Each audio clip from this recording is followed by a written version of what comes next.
Quantum यांत्रिकी के एक और महत्वपूर्ण टॉपिक श्रोडिंगर समीकरण पे चर्चा करने जा रहा हूँ।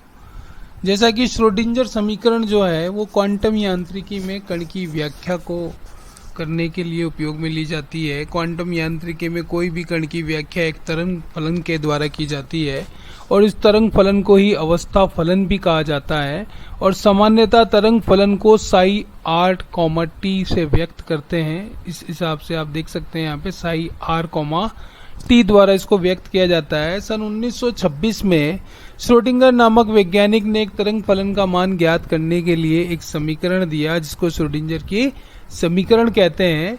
दरअसल हम ये जानते हैं कि कोणीय वेग ओमेगा जो है वो omega equals to 2 pi nu होता है। अब प्लांक का समीकरण ये कहता है कि E बराबर एच न्यू होता है। इसका मतलब E बराबर H E upon H, new बराबर E अपॉन एच होना चाहिए।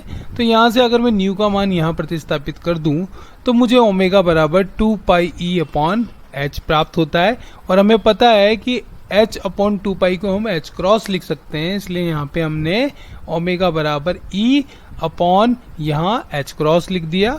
और अगर आप इसे E का मान ज्ञात करना चाहेंगे तो E बराबर h क्रॉस ओमेगा हो जाएगा।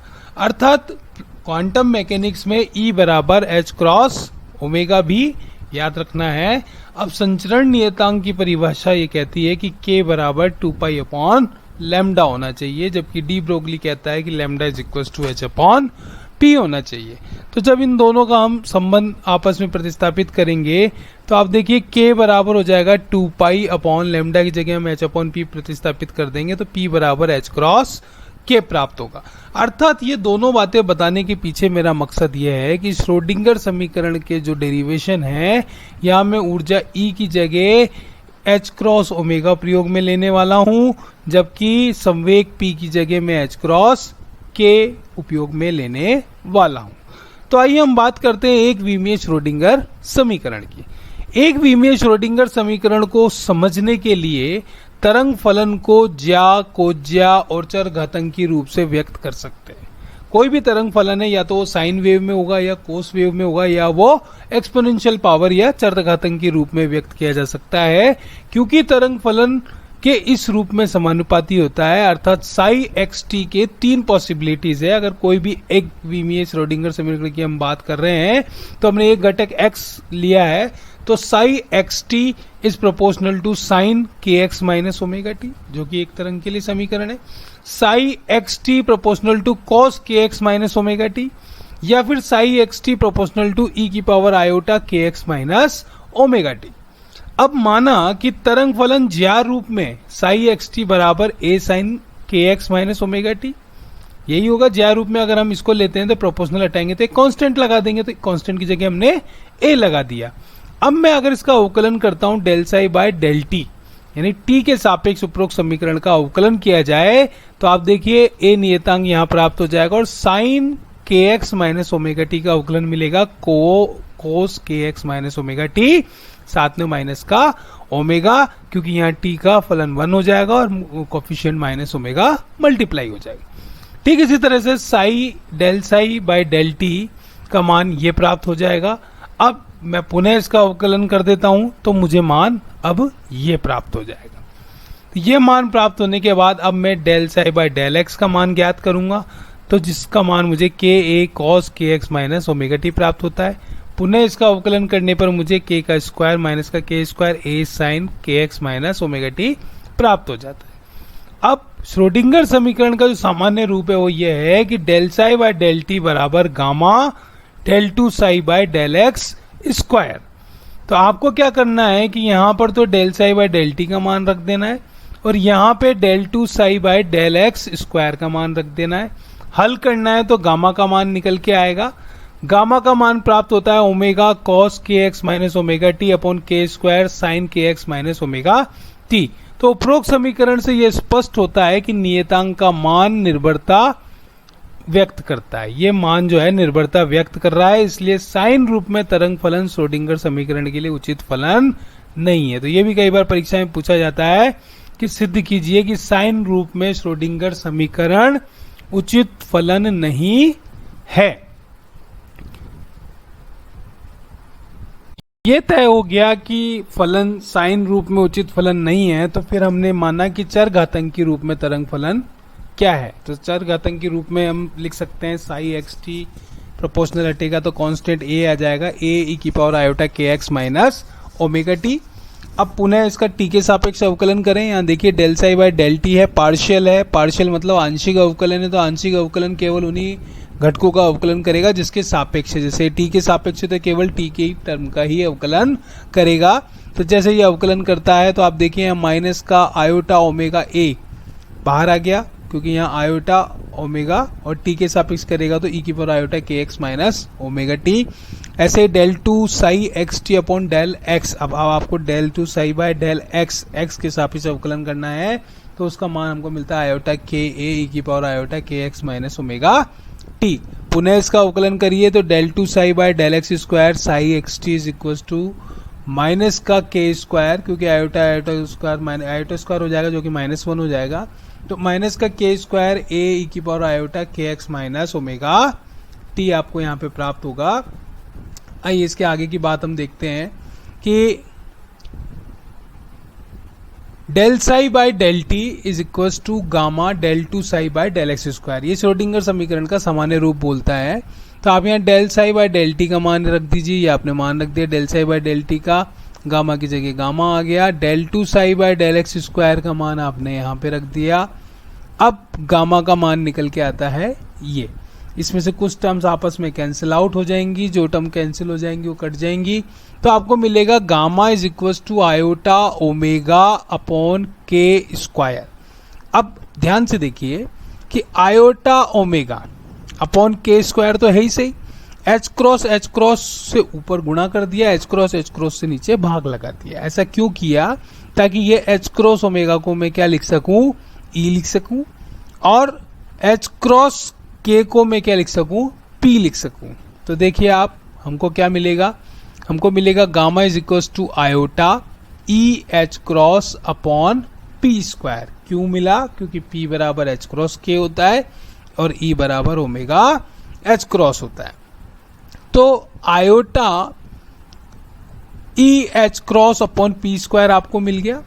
अब यहां देखिए आयोटा पी स्क्वायर से ऊपर नीचे गुणा किया, तो iota P square H cross upon 2m P square.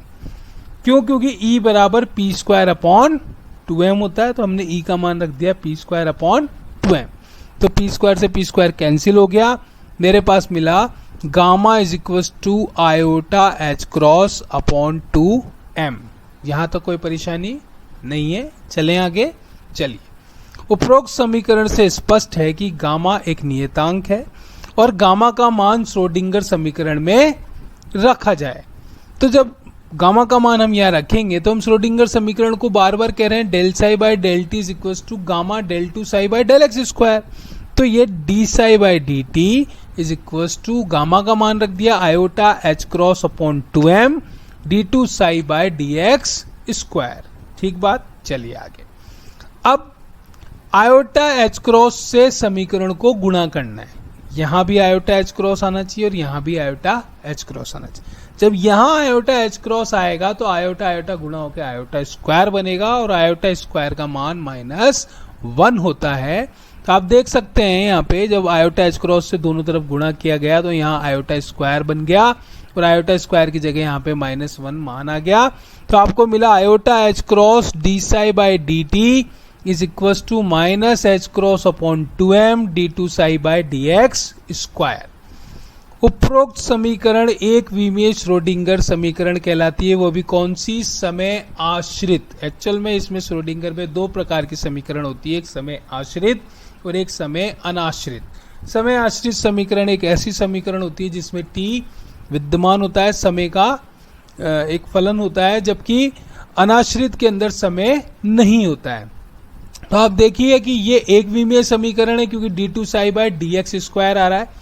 अगर इसी में d two psi by d x square plus d two psi by d y square plus d two psi by d z square हो जाए तो ये त्रिविमीय बन जाएगा। उसके लिए आपको लाप्लास संकारक का उपयोग करना पड़ेगा। तो आप लिख सकते हैं iota h cross del psi by del t is equal to minus h cross upon 2m del two psi by del x square, del two by del y square plus del two by del z square psi. तो आप इसको इस तरह से लिख सकते हैं, iota h cross del psi by del t is equal to minus h cross square upon 2m del square psi. तो ये आप ध्यान से देख लीजिए इस समीकरण को, ये जो समीकरण है आपकी, ये क्या कहलाती है, ये समीकरण कहलाती है हमारी श्रोडिंगर की त्रिविमीय समीकरण। तो डेल स्क्वायर लाप्लास संकारक कहलाता है, इस पूरी क्वांटिटी को आप क्या बोलते हैं, लाप्लास संकारक। डेल स्क्वायर लाप्लास संकारक कहलाता है तथा यह समीकरण त्रिविमीय श्रोडिंगर समीकरण कहलाती है। तो इस प्रकार हमने जो है श्रोडिंगर की त्रिविमीय समीकरण ज्ञात की। अब हम बात करते हैं हमारे आगे के पार्ट में कि एक विमीय श्रोडिंगर समीकरण को आप ऊर्जा और संवेग के रूप में किस प्रकार लिख सकते हैं। ये कई बार प्रश्न पूछा जाता है कि एक विमीय श्रोडिंगर समीकरण को ऊर्जा और संवेग के बारे में, ऊर्जा और संवेग के रूप में लिखिए। तो जब ये प्रश्न आपसे पूछा जाएगा तो आपको इसको किस प्रकार हल करना है उसके बारे में हम चर्चा करते हैं। तो सबसे पहले तो हम बात करते हैं, इस प्रकार हमने श्रोडिंगर की काल आश्रित समीकरण ज्ञात की। अब हम बात कर रहे हैं श्रोडिंगर की काल अनाश्रित समीकरण के बारे में। काल अनाश्रित मतलब ऐसी समीकरण जिसमें टी नहीं आता हो। तो अगर हमको ऐसी समीकरण ज्ञात करनी है तो हमें इसको चर पृथक्करण विधि से हल करना होगा। आइए देखिए, वह समीकरण जो समय पर निर्भर नहीं करती है उसे श्रोडिंगर काल अनाश्रित समीकरण कहते हैं। काल अनाश्रित श्रोडिंगर समीकरण ज्ञात करने के लिए हम तरंग फलन साई आर टी को अलग अलग लिख सकते हैं। हमने जो तरंग फलन माना है साई आर टी में आर जो है वो स्थिति को बता रहा है और टी जो है वो समय को बता रहा है। तो हमने इसको दो अलग अलग उसमें टुकड़ों में मान लिया और माना कि साई आर टी बराबर साई आर और फाई टी। हमने माना कि दो फलनों का सम्मिश्र फलन है साई आर टी। तो जैसा कि देखने से मालूम पड़ रहा है कि साई आर फलन पूरी तरह से आर पर निर्भर फलन है एवं साई टी फलन निर्भर फलन जो है वो फाई टी फलन है। ये तो साई आर साई टी। अब आप यहाँ ध्यान से देखिए कि हमने जो श्रोडिंगर समीकरण अभी ज्ञात की थी कि iota h cross del psi by del t psi r t minus h cross upon 2m del square psi r t plus v psi r t, ये हमारी श्रोडिंगर समीकरण थी। इस समीकरण में हमने साई आर टी की जगह, आप देखिए यहाँ पे साई आर टी आपको नजर आ रहा है, इस साई आर टी की जगह आप क्या रखेंगे, साई आर साई टी। तो यहाँ देखिए psi r psi t, psi r psi t, psi r phi t, ये सारा मान रख दिया और पुनः इसी समीकरण में साई आर फाई टी का भाग भी लगा दिया। तो भाग लगाने के बाद कुछ टर्म्स इसमें कैंसिल आउट हो जाएगी और हमारे पास जो ज्ञात होगा वो मिलेगा iota h cross upon phi t del psi t upon del t बराबर minus h cross upon 2m del square psi r upon del psi r plus v psi. आप देखिए यहाँ पे कि ये del phi t by del t, यहाँ भी T, यहाँ भी टी, ये एम भी टी, इसका मतलब ये चर का पूरी तरह से पृथक्करण हो चुका है। यहाँ पूरा फलन साई आर का है, ये फलन वी का है। तो इस प्रकार जो उपरोक्त समीकरण हमको प्राप्त हो रही है, उपरोक्त समीकरण से स्पष्ट है कि जो हमारा लेफ्ट हैंड साइड और राइट हैंड साइड है वो दोनों अलग अलग फलनों पर निर्भर करता है। कौन सा, एक लेफ्ट हैंड साइड हमारा ये है और राइट हैंड साइड हमारा ये है, ये दोनों ही अलग अलग किसी फलन के बराबर होगा। तो माना कि ये तभी संभव है जब ये दोनों किसी नियतांक के तुल्य हों। तो हमने क्या माना कि जो इसका LHS साइड है, जो LHS साइड का मान minus h cross square upon 2m 1 upon psi r del square psi r plus v, ये एक नियतांक E के तुल्य है। ठीक है, अब जब अगर ये E के तुल्य है तो दोनों तरफ साई आर से गुणा कर दिया जाए तो ये हो जाएगा E psi r is equals to minus का h cross square upon 2m del square, ये साई आर इस साई आर की गुणा होने से कैंसिल आउट हो जाएगा, del square psi r plus v. तो उपरोक्त समीकरण श्रोडिंगर काल अनाश्रित समीकरण कहलाती है। तो हम इसको क्या कहेंगे, उपरोक्त समीकरण काल अनाश्रित श्रोडिंगर समीकरण कहलाती है। श्रोडिंगर समीकरण की गुणधर्म के बारे में बात कर लेते हैं। पहला, समय के सापेक्ष श्रोडिंगर समीकरण प्रथम कोटि की अवकल समीकरण होती है। दूसरा, स्थिति के सापेक्ष श्रोडिंगर समीकरण द्वितीय कोटि की अवकल समीकरण होती है। तीसरा, श्रोडिंगर समीकरण में उपस्थित तरंग फलन साई प्रसामान्यकृत गुणधर्म की पालना करता है, अर्थात साई एक प्रसामान्यकृत फलन होता है। श्रोडिंगर समीकरण एक रैखिक अवकल समीकरण होती है। श्रोडिंगर समीकरण एक समांगी समीकरण होती है और कण की प्रायिकता होने के लिए -∞ to +∞ psi r t psi star r t is equal to 1 होना चाहिए।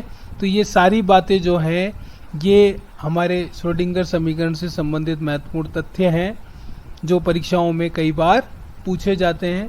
तो आशा करता हूँ आपको ये पूरा भाग समझ में आ गया होगा। अगर आपको इसमें कोई आपत्ति या कुछ पूछना हो तो आप मेरे कमेंट बॉक्स में लिख सकते हैं। धन्यवाद। Thank you very much.